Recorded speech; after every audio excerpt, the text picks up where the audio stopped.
My name is Henry. I am 79 years old, and for most of my life I believed the greatest threat to my safety would come from strangers. I was wrong. It came from the one person I had loved and protected more than anyone else in this world, my only daughter. Over the past year I ended up in the hospital 3 times with what doctors called food poisoning.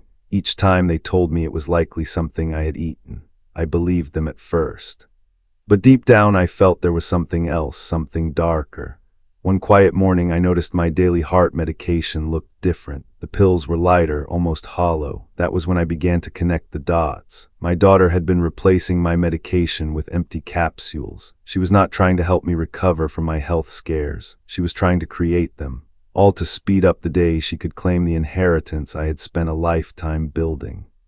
The moment I understood what she was doing, I realized calling the police would not give me back what I had lost. This was no longer about just surviving. It was about taking back control. I was going to rewrite my will, move every cent out of her reach, and make sure the fortune she was counting on would go somewhere it could do real good. If she was ready to play for the highest stakes, then so was I, and I intended to win.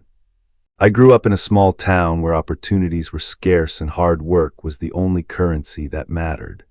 My father was a factory man, my mother stayed at home, and by the time I was 15 I was working after school in a wood shop, sanding rough boards until my fingers were numb. I liked the feel of wood grain under my palms, the smell of fresh sawdust in the air. The work was demanding, but it gave me something I had never felt before, pride. By the time I was 19, I had learned to build cabinets, carve moldings, and finish a room so smoothly it looked like it had been born that way. Those years gave me calluses that would never fade and a work ethic that would define the rest of my life. In my early 20s, I took the biggest risk I had ever imagined. I left the safety of someone else's payroll and started my own business installing custom interiors. At first it was just me, a second-hand truck, and a set of tools I had bought one piece at a time. I worked from dawn until I could no longer see straight, sleeping on a cot in the back of the workshop some nights to make deadlines. Slowly the jobs got bigger, the clients wealthier. My reputation spread because I never cut corners. Every joint was tight, every finish perfect. It was exhausting work, but each project left behind something tangible, something I could point to and say I made that with my own 2 hands. It was during those long days and longer nights that I met Margaret. She was working the counter at a hardware store, helping me find a particular type of hinge. She had a smile that made me forget my own name and a way of listening that made me feel like the only person in the world. We married within a year. Margaret was patient, smart, and far tougher than she looked. She was also the one who reminded me to eat when I got lost in a project. And she never complained about the long hours I spent at the shop. When our daughter was born, I promised Margaret I would be the kind of father who showed up for every school play and every softball game. I meant it, but life had other plans. The business was growing fast, and with growth came responsibility. More clients, more deadlines, more nights spent in the shop instead of at home. I told myself I was doing it for them. That every hour away was an investment in a better life for my family. And in some ways it was true. We bought a bigger house, took vacations, gave our daughter the best schools money could buy. But money has a way of papering over cracks without truly repairing them. I missed more dinners than I could count. Margaret would sometimes bring our daughter to the shop just so she could see me before bed. I would stop for a minute, hold her on my knee, listen to her chatter about her day, then set her down and go back to work. At the time, I thought she understood. Children are resilient, I told myself, but children also remember who was there and who was not. Margaret never said much about the hours I kept, but I saw the strain in her eyes. When she was diagnosed with cancer, I realized how much I had taken for granted. I threw myself into caring for her, but even then the business was always in the back of my mind. Medical bills mounted, deadlines still loomed, and I tried to be everywhere at once. Our daughter was in her teens by then, old enough to see that I was stretched thin and maybe to resent it. After Margaret passed, the house felt too big and too quiet. I did not know how to talk to my daughter about grief, so I did what I had always done. I worked. I bought her things instead of giving her time, thinking gifts could fill the hollow space Margaret had left behind. A new phone, designer clothes, trips with friends. I never said no when she asked for something, even when her requests grew more extravagant. I thought I was keeping her happy. maybe even making up for my absence, but all I was really doing was teaching her that love came in the form of a price tag. Looking back now, I can see the roots of everything that would come later. My hands were strong from decades of labor, but my grasp on the most important parts of fatherhood was weak. I built a business from nothing, carved a life out of raw wood and long nights, but I failed to build the kind of bond that can survive loss and hardship. Somewhere between the sawdust and the paychecks, I let the foundation of our family crack, and once a crack forms, it only widens if you do not repair it. I did not repair it. I buried it under money and work, hoping it would hold. It did not. It happened on a Tuesday evening in late spring. I had just finished dinner, a simple plate of roast chicken and vegetables. My daughter had insisted on cooking for me, saying I worked too hard even at my age and deserved to relax. I remember feeling touched by the gesture, even a little guilty for thinking I had not seen much of her lately, but about an hour after eating, the room began to tilt. My vision blurred and a heavy wave of dizziness swept over me. I gripped the edge of the kitchen counter, trying to steady myself, but my legs gave out. I woke up on the cool tile floor with my daughter kneeling over me, her voice sharp but laced with concern, telling me I had fainted and needed to go to the hospital. At the emergency room, the doctor asked the usual questions. Had I eaten anything unusual? Had I changed my medication?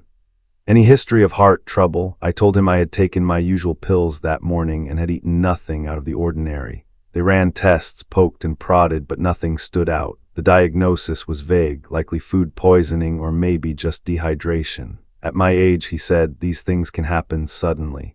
I was sent home with instructions to rest and drink plenty of fluids. I wanted to believe it was a simple fluke.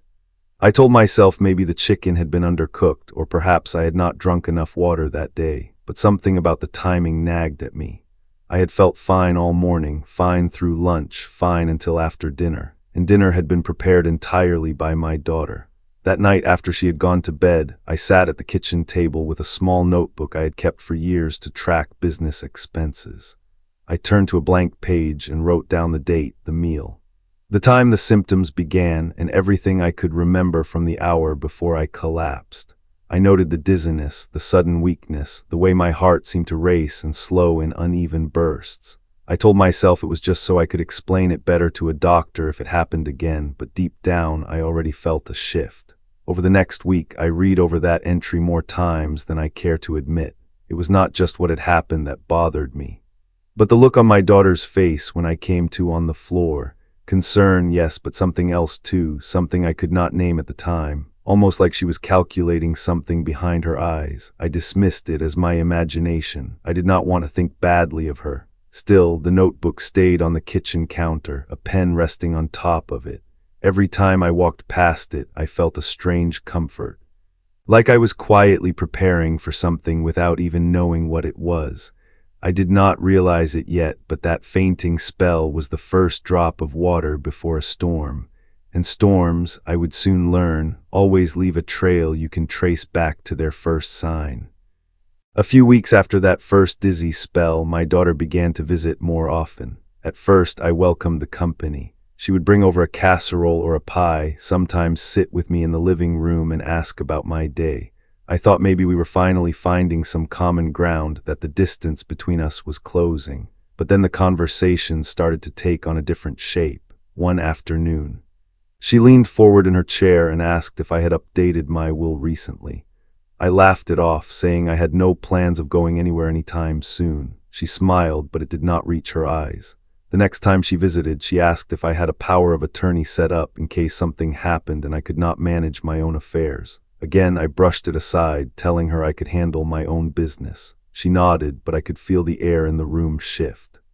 Soon these questions became more pointed. She asked where I kept important documents, whether I had ever shared my bank account information with anyone, and if I thought it might be smart to consolidate my investments for easier management. The way she phrased it always sounded helpful on the surface, but there was an undercurrent that made me uneasy. She wanted details, specifics I had never even shared with close friends. The conversation that froze me came one Sunday afternoon. She brought up the idea of selling my house, the one I had built with my own hands decades ago.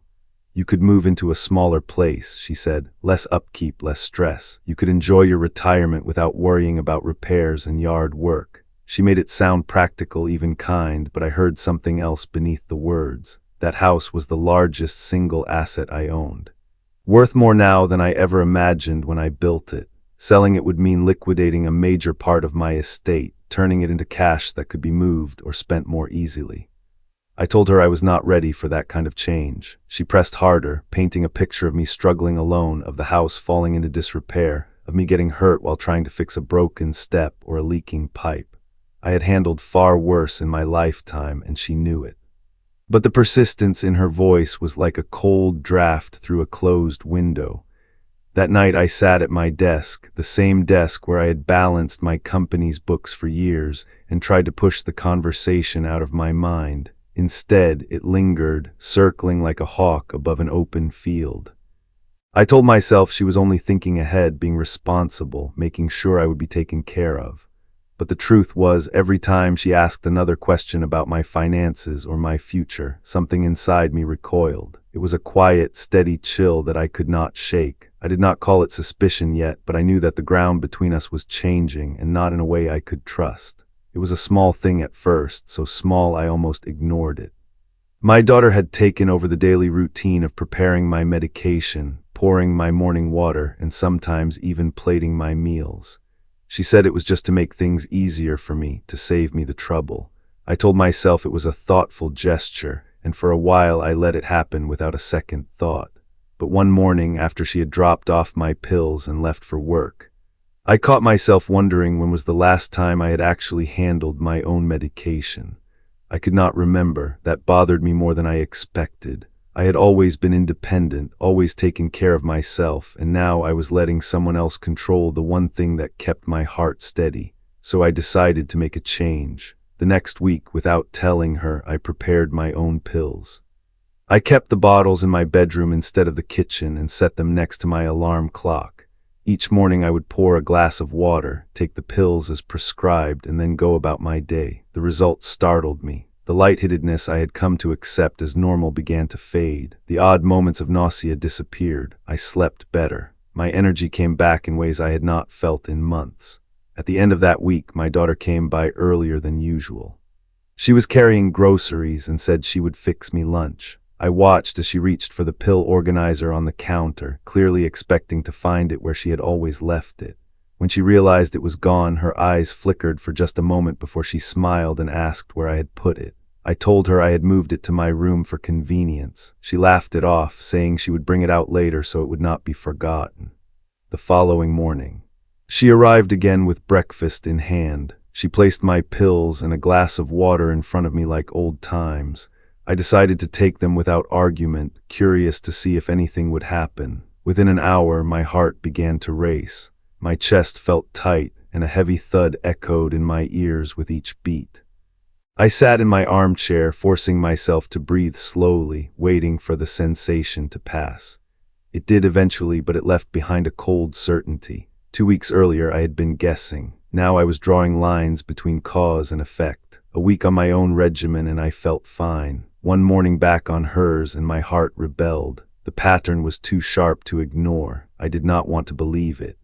But the evidence was beginning to arrange itself into a picture I could not unsee.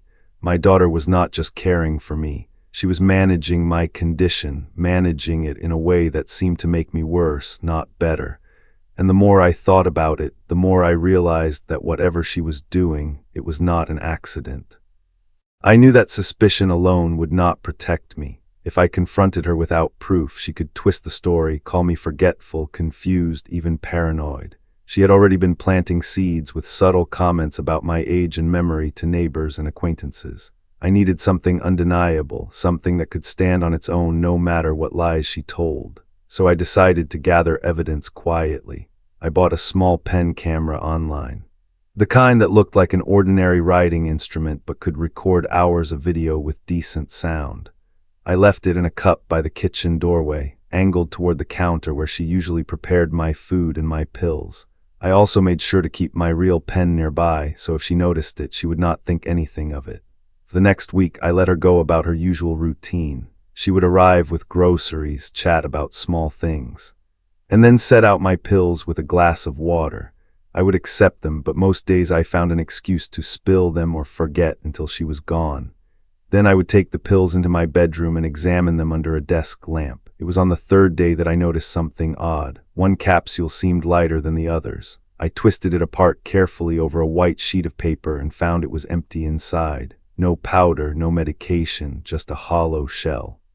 That discovery sent a chill through me. I checked the rest of the week's pills and found two more like it, perfectly sealed on the outside but hollow within. My mind flashed back to the day my heart had raced after taking the dose she prepared. What was she giving me, or rather, what was she not giving me?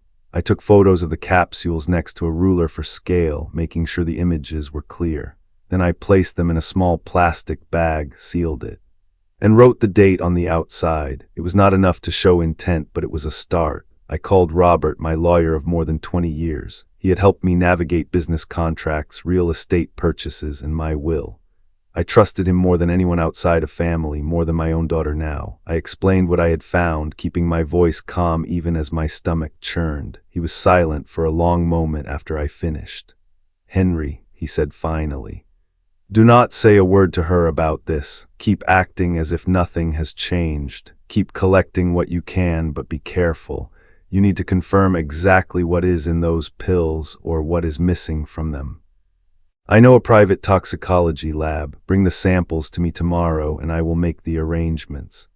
The next day I drove to Robert's office with the small bag of capsules in my jacket pocket. I felt like I was smuggling contraband. We handed them over to a courier from the lab who promised results within a week. Robert reminded me that this was not just about catching her in the act. If it came to a legal battle, we would need a trail of evidence, dates, times, physical proof that could withstand scrutiny. When I left his office, the air felt heavier. I had crossed a line. This was no longer just a father wondering if his child was careless or misguided.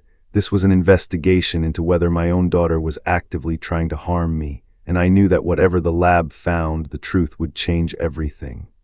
I decided it was time to test more than just the pills. I wanted to see her reaction when she thought her plan had been set back. That afternoon, I waited until she came by with groceries and the usual cheery questions about how I was feeling. I told her I had just come back from a doctor's appointment. She perked up, asking casually what the doctor had said. I leaned back in my chair and delivered the lines slowly. "He says I am in great shape for my age. Good heart, strong lungs, says I could live another 10.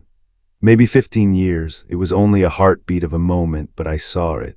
Her face fell, the light dimmed in her eyes, and her lips tightened. It was as if a curtain had dropped before she caught herself. Then just as quickly she forced a smile, nodding like she was pleased. "That's wonderful, Dad, really wonderful." But the words rang hollow. That flicker of disappointment told me more than any lab report could. It was confirmation that my continued health was not part of her plans. I felt a cold certainty settle over me. She was counting the days, and now she had been told she might have to wait years. That night after she left, I checked the pen camera footage from the kitchen.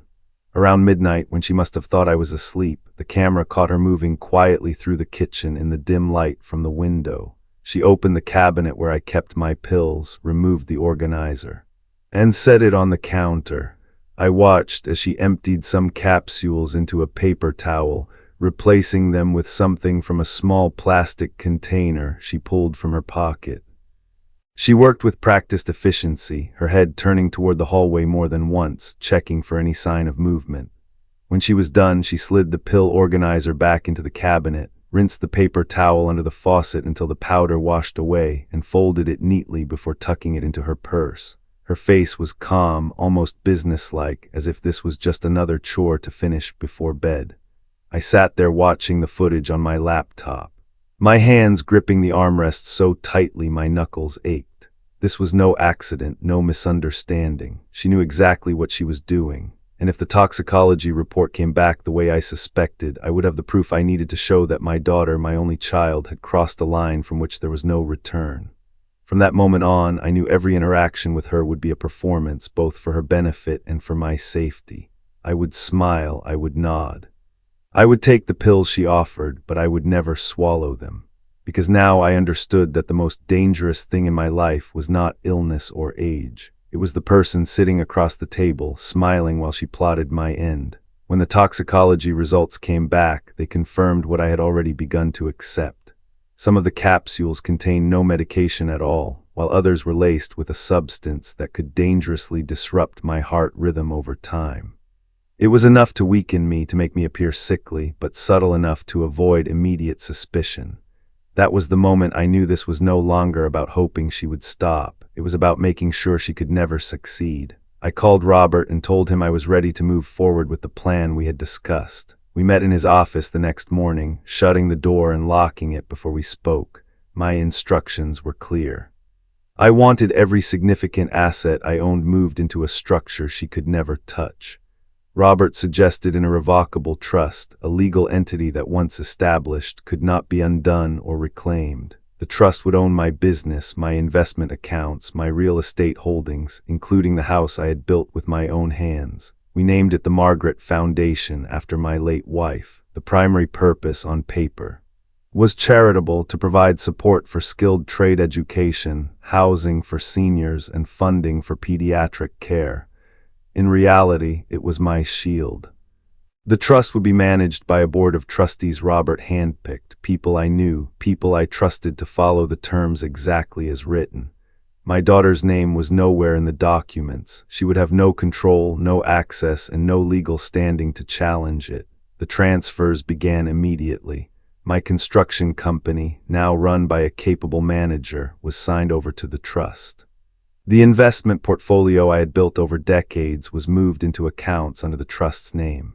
Even the house, the heart of my life's work, was deeded away from me personally. On paper, I became a man of modest means. In truth, I still had everything I needed, but nothing that could be stolen from me. At Robert's suggestion, we also recorded a video statement in his conference room. I sat in front of the camera and told the whole story in my own words. I spoke about the fainting spell, the suspicious questions, the pills, the footage of her tampering with my medication. I explained why I had moved my assets, naming her directly and stating that I believed she had been trying to harm me for financial gain. The video would be stored securely, to be released if anything happened to me or if she tried to contest my decisions in court. Before I left Robert's office, we took additional precautions. I changed the locks on my house the very same day, hiring a locksmith who worked quickly and asked no questions. I closed all joint accounts and set up new ones only I could access. Passwords to my online banking and email were replaced with long, random strings I memorized and stored nowhere in writing. By the end of the week, the transformation was complete. Legally, financially, and practically, my daughter no longer had any hold over me. But I kept my expression warm when I saw her, my voice steady, my manner unchanged. She could not know what I had done until the moment it was too late for her to stop it. This was no longer just a defense, it was a counter-strike, and the board was set entirely in my favor. I wanted to see how she would behave if I put temptation right in front of her, so I decided to stage a dinner. I called her on a Thursday afternoon and invited her over for a home-cooked meal, saying I had been thinking about old family recipes and wanted to share one with her. She accepted quickly, her voice warm, almost eager. That evening, I set the table for two. The roast was already in the oven when she arrived, the smell filling the house. On the table, I placed 2 glasses of water. One I had poured myself and set near my plate. The other I left empty, right in front of the chair where she would sit, knowing she would offer to fill mine when she got up to pour her own. Sure enough, midway through the meal, she stood to get more water. "Let me top yours off too, Dad," she said, picking up my glass before I could reply. I thanked her and let her return with both glasses filled. One of them no doubt prepared under her watchful hand. I raised it to my lips, tilted it just enough to wet the rim, then set it down without swallowing. She did not seem to notice. We ate in relative peace, chatting about harmless topics. I kept my tone light, my manner open, but under the table, in the inside pocket of my jacket, I had a folded sheet of paper, printed account statements showing that every major asset had already been moved into the irrevocable trust. Alongside it was a small plastic bag holding one of the hollow capsules I had saved, the date still written on the outside in black marker. When the plates were cleared, I stood, walked to my desk, and returned with both items in hand. I set the printed statements down first, watching her eyes flick to the numbers and legal headings. Then I placed the capsule bag on top of them. She froze for a fraction of a second, her fork still in her hand. "I thought you might want to see what I have been working on," I said evenly. I did not elaborate, I did not accuse, I simply let the papers and the evidence sit there between us, heavy with meaning. She glanced down, then back up at me, forcing a small smile. "What's this, Dad?" she asked. I met her gaze, holding it for a long moment. "Just some things I've been keeping track of," I said. My tone was casual, but my eyes told her I was not blind anymore. The silence that followed was taut, like a wire stretched to the breaking point. She eventually looked away, muttering something about needing to get up early the next morning. As I watched her leave that night, I knew the game had changed. She had seen enough to understand that I was no longer an unguarded target. But she had not seen enough to know just how far I had gone to protect myself, and that was exactly how I wanted it. The confrontation began quietly, almost politely, as if we were two strangers meeting to discuss an uncomfortable misunderstanding. She had come by earlier than usual, saying we needed to clear the air. I knew what that meant. She had sensed the shift, felt the wall I had built between us, and was coming to tear it down or find a crack she could exploit. She started with tears. Her voice shook as she talked about how hurt she was that I seemed distant. How she was only trying to help, how she worried about me being alone. She spoke of sacrifices she had supposedly made to be there for me. I let her go on, saying nothing, letting the weight of her own words fill the room. When the tears failed to move me, she shifted. Her tone hardened, her back straightened. She accused me of becoming forgetful, of misplacing things, of making up stories. She said I was imagining threats that did not exist, and that it was time we faced the truth about my mental state. Then she delivered her real threat. She would take legal action to have me declared mentally incompetent. That way, she said, someone could step in and protect my assets before I made any rash decisions. I sat still for a long moment, then reached for the laptop on the table beside me. Without a word, I opened a file and turned the screen toward her. The footage began to play her in my kitchen late at night. Removing capsules from my pill organizer, emptying them onto a paper towel, refilling them with something from a small container in her pocket, then replacing the organizer exactly as she had found it. Her eyes stayed on the screen for only a second before she looked away, her face tightening. I let the video play to the end, then slid a folder across the table. Inside were the toxicology reports, each page stamped and signed, listing the missing medication and the foreign substances found in my pills. "This," I said, my voice calm but unyielding, "is what I know, and I am done pretending I do not see it." She opened her mouth, perhaps to deny it, but I cut her off. "You will not receive a cent from me, not now, not ever. As of today, you are no longer welcome in my home. I will have a restraining order filed by the end of the week if you come near me again without my consent. I will go straight to the police." Her expression shifted through disbelief, anger, and something colder, calculation, but there was no room left for her to maneuver. I had the evidence, I had the plan. And I had finally spoken the truth aloud. "You will not get what you came for," I said, "not a single penny." For the first time since this had begun, I felt the balance tip entirely to my side. Whatever mask she had worn for months cracked and fell away, leaving nothing but the hard, unvarnished truth of who she had become.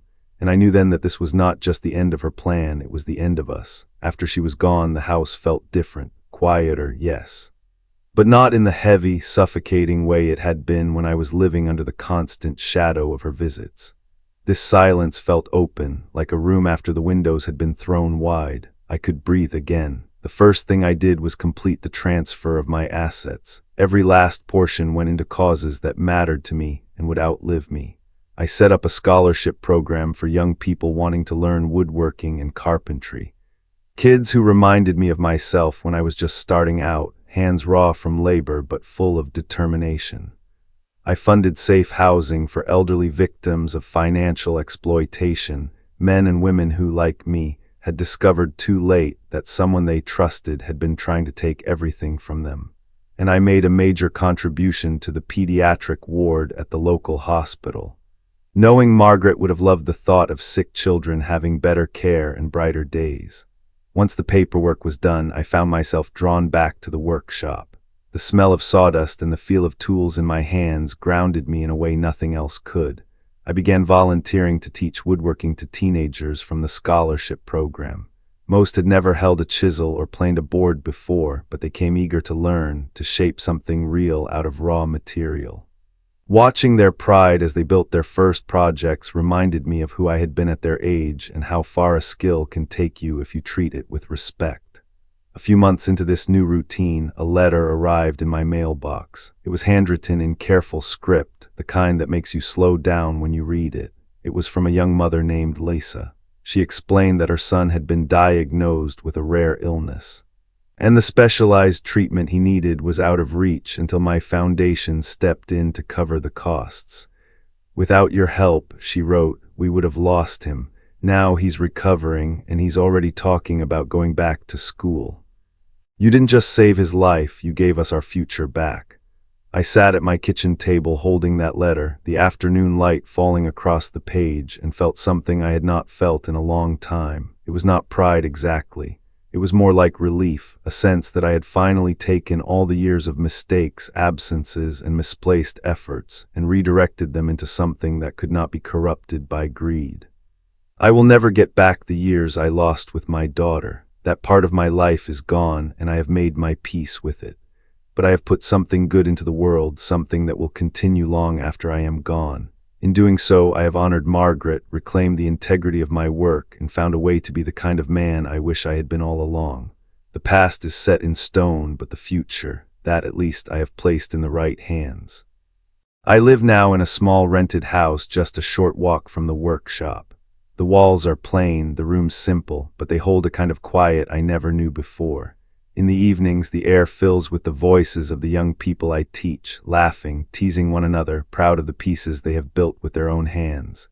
In the mornings, the scent of freshly cut wood drifts through the open window, a reminder that I still have purpose, still have work worth doing.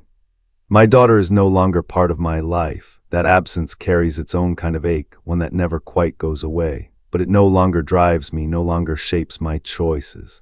I have stopped looking over my shoulder, stopped wondering when the next betrayal will come. I gave away everything she wanted, every cent, every property, every share. And in return, I received something she could never have given me, peace. Not the fragile peace that depends on keeping others happy, but the solid, steady kind that comes from knowing you are living on your own terms. It is a peace that money cannot buy and greed can never touch. Each day I open the door to the workshop and breathe in that familiar smell. I pick up a tool, guide a student's hand, watch their face light up when the wood takes the right shape. This is my inheritance now, and it is enough.